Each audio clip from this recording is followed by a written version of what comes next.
കാളിയും ചില അതിഥികളുമായി എത്തിയിരിക്കുകയാണ്. കാളി, പുതിയ അതിഥി ആരാണ്? വിശേഷങ്ങൾ? പുതിയ അതിഥി വൃന്ദ, ഒരു ഇംഗ്ലീഷ് പദ്യമായാലോ? തീർച്ചയായും. ഇംഗ്ലീഷ് പദ്യത്തിന് ആളുണ്ട്. മോളെ വാ. നീ ഇംഗ്ലീഷ് റെസിറ്റേഷൻ ആണ് കേൾക്കുന്നത്. മോളെ പേരെന്താ? തമിഴ് കഴിഞ്ഞു, ഇനി നമ്മൾ ഇംഗ്ലീഷിലേക്കാണ് കടന്നിരിക്കുന്നത് അല്ലേ കാളി?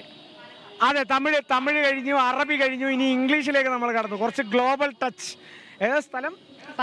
പാലക്കാടാണ്. പാലക്കാടും മോശമൊന്നുമല്ല, പോയിന്റ് പട്ടികയിൽ നല്ല 4ാം സ്ഥാനത്താണ് തോന്നുന്നു. 4ാം സ്ഥാനത്താണ്. പ്രതീക്ഷയുണ്ടോ? കപ്പ് കിട്ടുമെന്ന് പ്രതീക്ഷയുണ്ടോ? ഇനിയും കുറെ പ്രോഗ്രാംസ് ഉണ്ടല്ലോ. മോൾക്ക് ഇനി എത്ര പ്രോഗ്രാം ഉണ്ട്? എനിക്ക് കഴിഞ്ഞു, ഇന്നലെ കഴിഞ്ഞ പ്രോഗ്രാം. എ ഗ്രേഡ് ഉണ്ട്. അപ്പൊ നമുക്ക് ആ ഇംഗ്ലീഷ് റെസിറ്റേഷൻ ഒന്ന് കേൾക്കാം. ആരുടെയാണ്? An സെക്സ്റ്റൺ. Live or die, but don't poison everything. Well, death's been here for a long time. It has a hell of a lot to do with hell and the suspicion of the eyes and the religious objects, and how I mourned them when they were made obscene by my dwarf heart's doodle.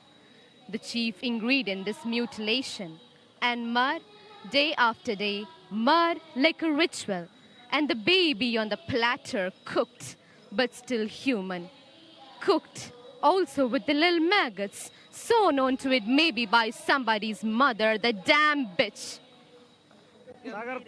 കാളിദാസനോട് ഒരു ചോദ്യം വല്ല മനസ്സിലായോ?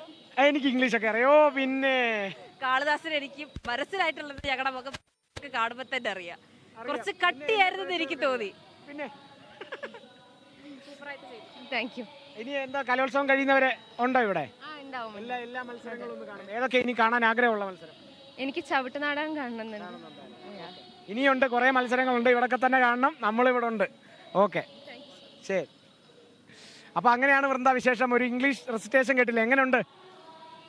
അടിപൊളിയാണ്, ഒന്നും പറയാനില്ല. വിദ്യാർത്ഥികൾ അവരുടെ കഴിവുകളെല്ലാം ഇങ്ങനെ പുറത്ത് ഒന്നും പറയാനില്ല. എന്തായാലും അതിഥികളും എല്ലാമായി നമുക്ക് ഇനി വരും മണിക്കൂറുകളിലും